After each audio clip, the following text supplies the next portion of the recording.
kalau misalnya kita ini kenapa nggak sama kayak orang Muslim sana ya? Karena kan pusatnya kan di Israel sama di Arab juga. Kenapa kita nggak ada proses haji ya? Islam Kristen. Kristen Pak. Kami Islam. Kami. Hmm? Kami. Ya saya Islam. Oh, oke. Kirain kami siapa tadi? Al-Baqarah 34. Ya mungkin ada yang mau ditanyakan Pak Arif. Kalau menurut saya, ya kalau Islam tidak mengajarkan untuk bunuh diri nggak ada. Ada Oke, Pak. kasih dalil, Hadis Pak. 56. Hadis Paladu. 56.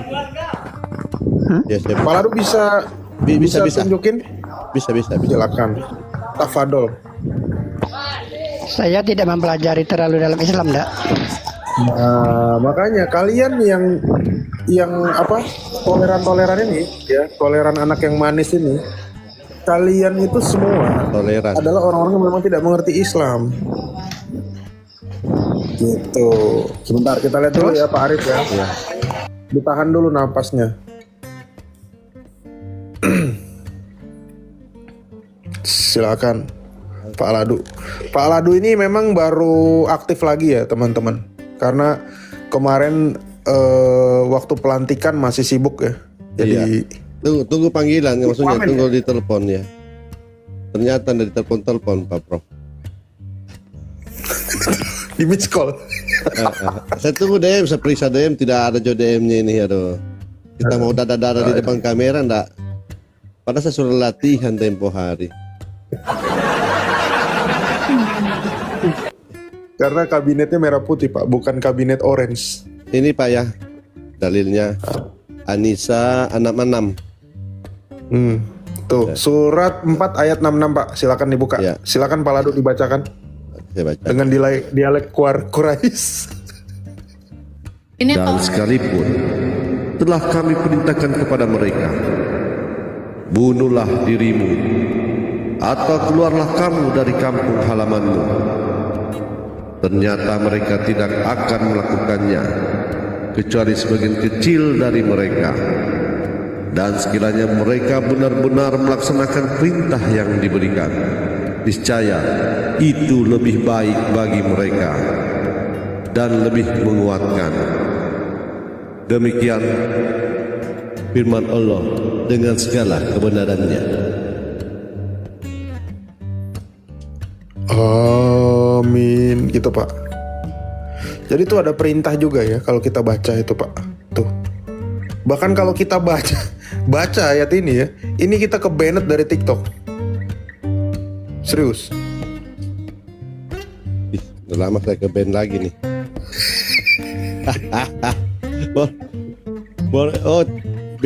Baru besok keluar lagi satu akun yang terlepas. Ini tinggal satu nih bisa saya ini pakai.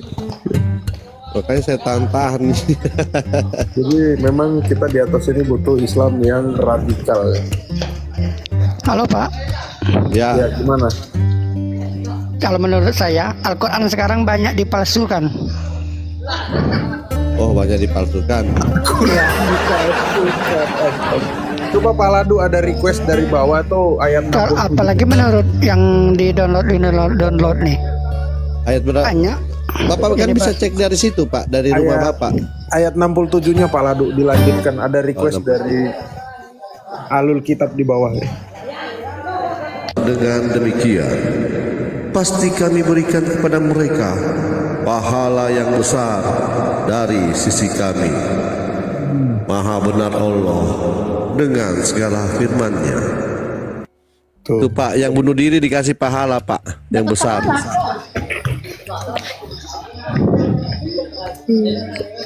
kalau menurut saya, Al-Quran sekarang banyak ditiru Pak. Bapak kan bisa cek dari situ Pak, buka Al-Qurannya Bapak yang ada di rumah, Bapak cek.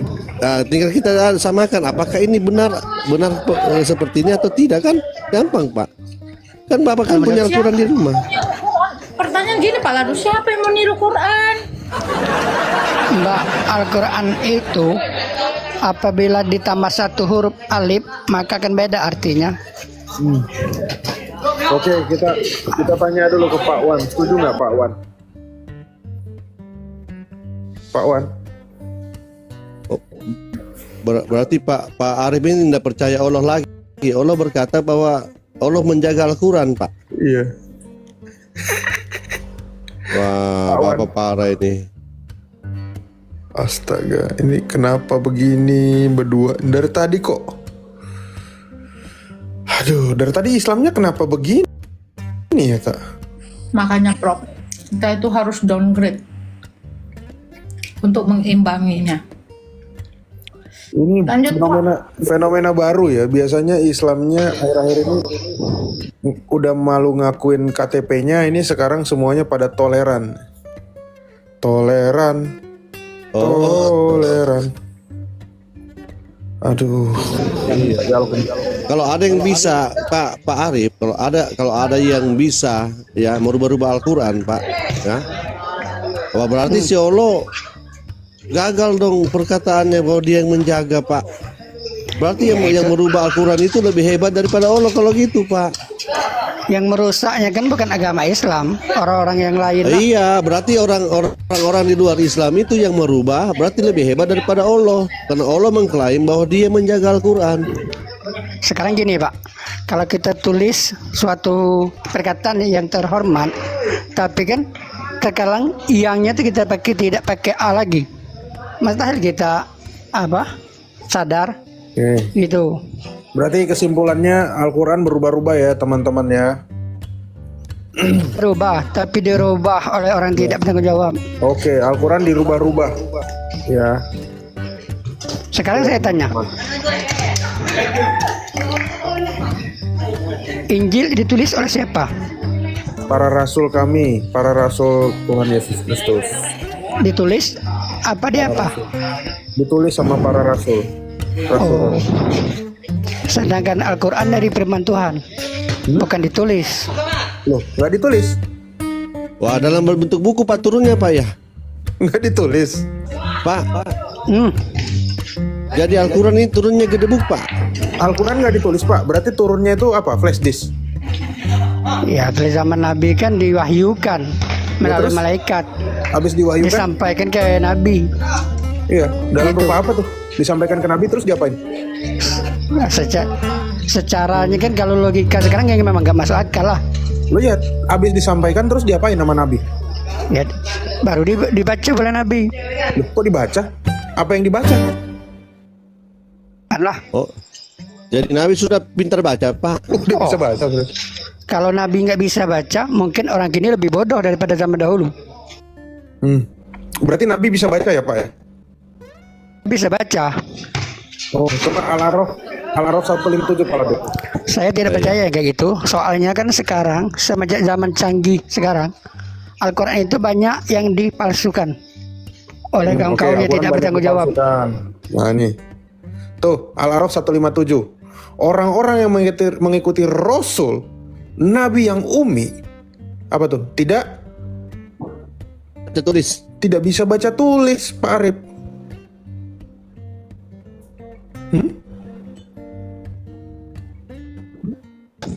Siapa lagi yang rubah ini, Pak? Waduh. Sekarang banyak dipalsukan. Ini Pak Arif, mending Bapak cek dari situ, Pak. Buka Al-Qurannya, Pak. Supaya Bapak, di mulut Bapak jangan cuma dirubah-rubah. Kalau saya nih kan orang awam lah. Saya kan hobi Wah, orang main-main. awam kok sudah bisa memastikan bahwa itu dirubah-rubah. Ini parah Bapak ini. Saya dulu pengajian juga, Pak. Mbak Ladu.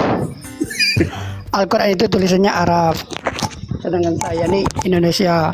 Kami Al-Quran Bapak cuma artikan, bahasa Pak. Arab, tidak ada bahasa-bahasa lain, enggak. Bapak artikan, Pak. Baca dulu, baca. Quran itu bahasa Yunani, bahasa Bapak artikan, Inggris, Pak. tidak ada. Ya, Bapak artikan. Bapak artikan, Pak. Tuh, ini kacau ini. Kacau ini Mbak Ladu. Waduh, bahaya nih Bapak ini. Bapak artikan. Ini pada lawak semua, Bang Wan giliran begini tandemnya jadi diem-diem aja ya kan.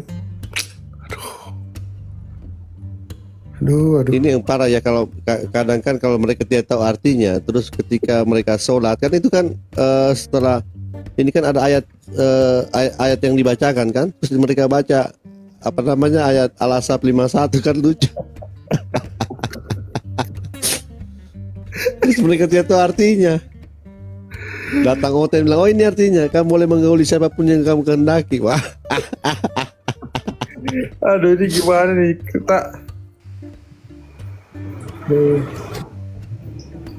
lari dia di Mana dia? Kabur. Mana Pak? Hidupin ya. Nah, Lari gini dia. Bang Wan langsung celoteh. Tadi ditanya nggak mau, ya kan? Enggak, tadi terkunci suaranya. Hah? Enggak ah. Udah, Ini baru bisa ngomong. turunin dulu aja. Jelas kalian. Iya, masa kan dia bilang aturan dirubah-rubah. Pak, ya biasa sih saya dengar Alkitab yang dirubah-rubah, ini Al-Quran lagi dirubah-rubah. Giliran si Arid.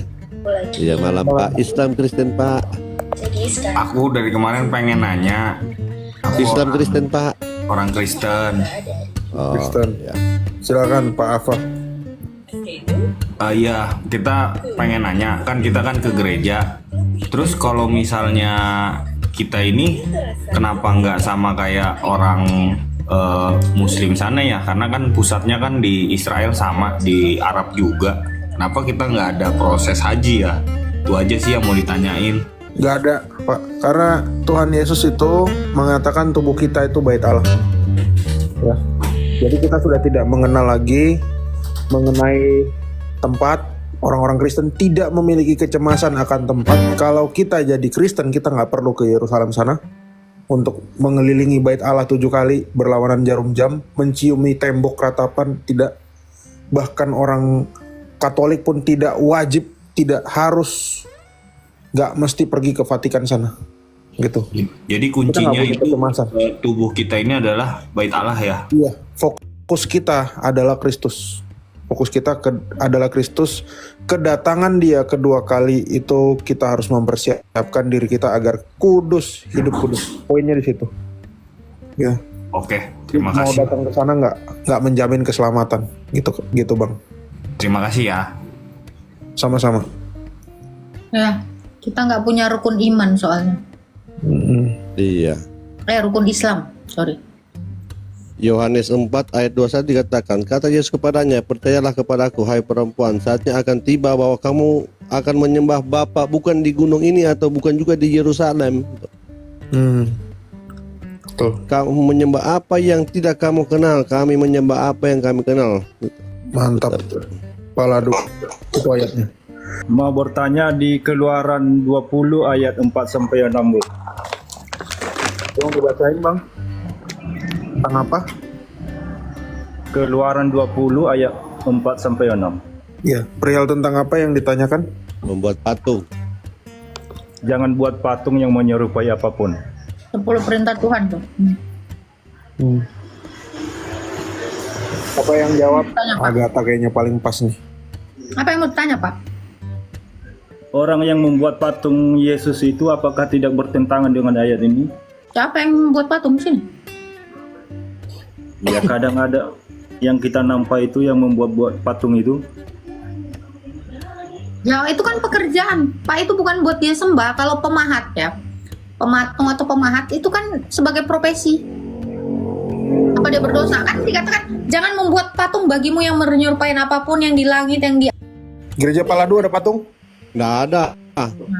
Dari saya juga nggak ada, Pak. Nggak ada, sama. Gereja Ortodok nggak ada patung, Pak. Nggak ada patung. Kami tidak yang menyembah ada patung. Ya yang ada patungnya itu apakah tidak bertentangan dengan ayat ini? Yang ada patungnya ya tanyalah sama yang bikin patung. Mungkin Bapak tanya kepada teman-teman yang memang ada, ya kita nggak mau melangkahin, nggak mau salah ucap, gitu. Itu bukan kapasitas kami. Betul. Oh itu aja yang saya tanya, Bu. Terima kasih ya, Bu ya. Nah, Iya. sama Pak. Terima kasih ya Pak. Tapi Musa di ini pernah ini diperintahkan untuk buat patung ular tembaga kan? Patung ular tembaga itu perlu saya luruskan. Ular tembaga yang dibangun sama Musa itu adalah bentuk bahwa Allah mengutuk iblis. Di dalam Ulangan 18 ya, Allah mengatakan aku akan mengutuk. Bentar ya, kasih ayatnya. Sebentar. Ulangan Ulangan 21 ayat 9. Ulangan 28 Oh, 8. 28 ayat 22 sampai 23. Tuhan akan menghajar engkau dengan batuk, kering, demam kepialu, sakit radang, kekeringan, hama, dan penyakit gandum. Semuanya itu akan memburu engkau sampai engkau binasa. Juga langit yang di atas kepalamu akan menjadi tembaga dan tanah yang di bawahmu akan menjadi besi. Di sini yang dimaksudkan tembaga ini adalah suatu kutukan. Bentar. Ada di ayat di atasnya. Di ayat 19, terkutuklah engkau pada waktu masuk dan terkutuklah engkau pada waktu keluar. Jadi, waktu Allah memerintahkan ular tembaga, itu maksudnya bukan ular tembaga itu disembah atau untuk dihormati. Tapi itu bukti bahwa ular itu adalah simbol apa? Simbol iblis. Dan tembaga itu adalah simbol kutukan. Nah, kenapa di dalam Yohanes 3 ayat 14? Bentar, aku buka dulu ya, Yohanes 3 ayat 14. Dikatakan, dan sama seperti Musa meninggikan ular di padang gurun, demikian juga anak manusia harus ditinggikan. Jadi ayat ini menjelaskan bahwa di padang gurun ada ular tembaga, di situ iblis dikutuk, dan di kayu salib. Kayu salib itu lambang apa? Kutukan. Ulangan 21-23. Banyak di antara orang-orang Yahudi yang datang melawat Maria dan yang menyaksikan sendiri apa yang telah dibuat Yesus, percaya kepadanya. Tetapi ada yang pergi kepada orang-orang Farisi yang menceritakan kepada mereka apa yang telah dibuat Yesus. Lalu imam-imam kepala dan orang-orang Farisi memanggil mahkamah agama untuk berkumpul dan mereka berkata, apakah yang harus kita buat? Sebab orang itu membuat banyak mukjizat.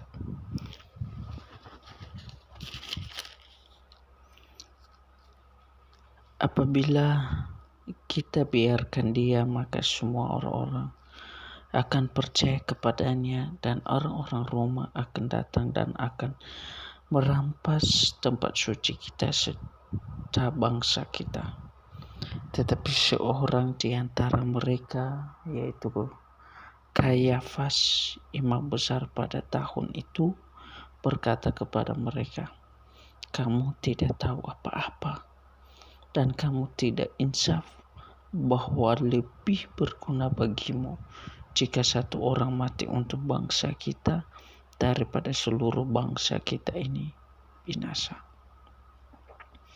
Hal itu dikatakannya bukan dari dirinya sendiri, tetapi bagainya imam besar pada tahun itu, ia bernubuat bahwa Yesus akan mati untuk bangsa itu. Dan bukan untuk bangsa itu saja, tetapi juga untuk mengumpulkan dan mempersatukan anak-anak Allah yang tercerai-berai. Mulai dari hari itu mereka sepakat untuk membunuh dia. Karena itu Yesus tidak tampil lagi di muka umum di antara orang-orang Yahudi. Ia berangkat dari situ ke daerah dekat padang gurun, ke sebuah kota yang bernama Efraim, dan di situ ia tinggal bersama-sama murid-muridnya. Pada waktu itu hari raya Paskah orang Yahudi sudah dekat dan banyak orang dari negeri itu berangkat ke Yerusalem untuk menyucikan diri sebelum Paskah itu. Mereka mencari Yesus dan sambil berdiri di dalam bait Allah, mereka berkata seorang kepada yang lain, bagaimana pendapatmu? Akan datang juga kah ia ke pesta? Sementara itu imam-imam kepala dan orang-orang Farisi telah memberikan perintah supaya setiap orang yang tahu di mana dia berada memberitahukannya agar mereka dapat menangkap dia. 6 hari sebelum Paskah, Yesus datang ke Betania, tempat tinggal Lazarus yang dibangkitkannya Yesus dari antara orang mati. Di situ diadakan perjamuan untuk dia dan Marta melayani. Sedang salah seorang yang turut makan dengan Yesus adalah Lazarus. Maka Maria mengambil setengah hati minyak narwastu murni yang mahal harganya, lalu meminyaki kaki Yesus dan menyekannya dengan rambutnya. Dan bau minyak seremak di seluruh rumah itu. Tetapi Yudas Iskariot, seorang dari murid-muridnya yang akan segera menyerahkan dia, berkata, "Mengapa minyak narwastu ini tidak dijual 300 dinar dan uangnya diberikan kepada orang-orang miskin?"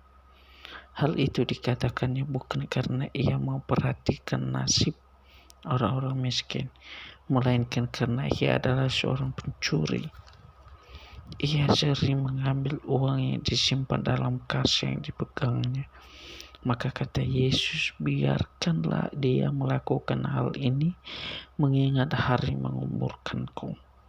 Karena orang-orang miskin selalu ada padaku, tetapi aku tidak akan selalu ada pada kamu."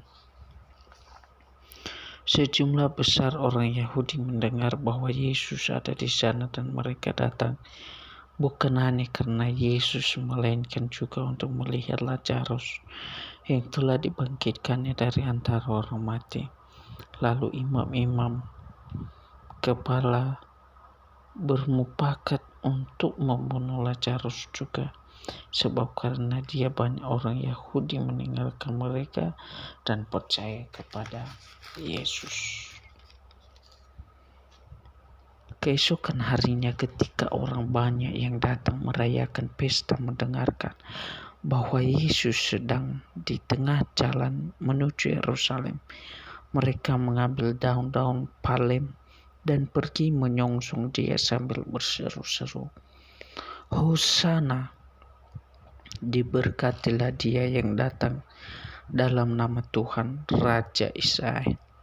Yesus menemukan seekor keledai muda, lalu ia naik ke atasnya, seperti ada tertulis, "Jangan takut, hai Putri Sion, lihatlah rajamu datang, duduk di atas seekor anak keledai." Mula-mula murid-murid Yesus tidak mengerti akan hal itu, tetapi sesudah Yesus dimuliakan, teringatlah mereka bahwa nas itu mengenai dia dan bahwa mereka telah melakukannya juga untuk dia. Orang banyak yang bersama-sama dengan dia ketika ia memanggil Lazarus keluar dari kubur dan membangkitkannya dari antara orang mati, memberi kesaksian tentang dia. Sebab itu orang banyak itu pergi menyongsong dia, karena mereka mendengar bahwa ia yang membuat mukjizat itu. Maka kata orang-orang Farisi seorang kepada yang lain, "Kamu lihat sendiri bahwa kamu sama sekali tidak berhasil. Lihatlah, seluruh dunia datang mengikuti dia." Di antara mereka yang berangkat untuk beribadah pada hari raya itu terdapat beberapa orang Yunani. Orang-orang itu pergi kepada Filipus yang berasal dari Betsaida di Galilea, lalu berkata kepadanya, "Tuan, kami ingin bertemu dengan Yesus." Filipus pergi memberitahukannya kepada Andreas. Andreas dan Filipus menyampaikannya pula kepada Yesus. Tetapi Yesus menjawab mereka, katanya, "Telah tiba saatnya Anak Manusia dimuliakan. Aku berkata kepadamu, sesungguhnya jikalau biji gandum tidak jatuh ke dalam tanah dan mati, ia tetap satu biji saja. Tetapi jika ia mati, ia akan menghasilkan banyak buah. Barang siapa mencintai nyawanya, ia akan kehilangan nyawanya. Tetapi barang siapa tidak mencintai nyawanya di dunia ini, ia akan memelihara nyawanya untuk hidup yang kekal.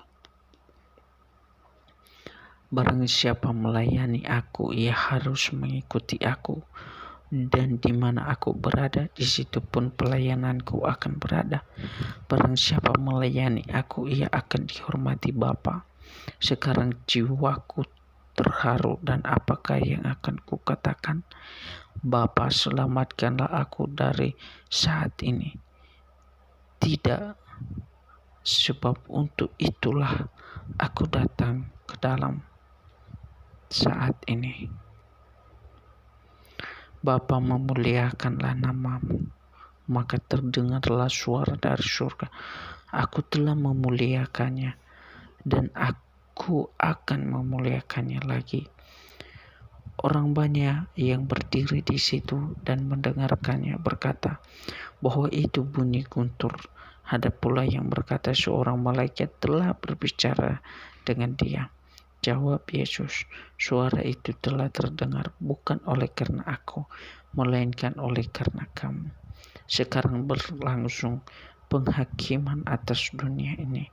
Sekarang juga penguasa dunia ini akan dilemparkan keluar.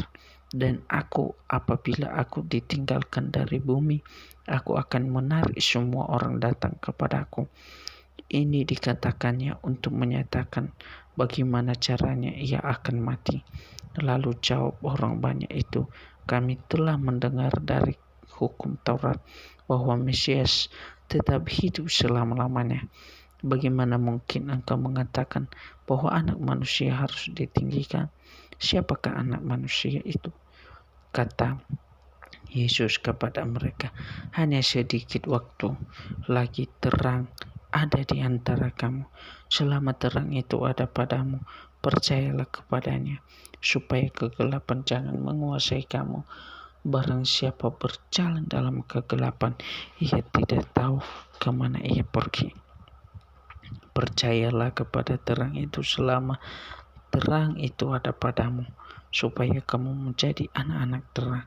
Sesudah berkata demikian, Yesus pergi bersembunyi dari antara mereka. Dan meskipun Yesus mengadakan begitu banyak mukjizat di depan mata mereka, namun mereka tidak percaya kepadanya, supaya genaplah firman yang disampaikan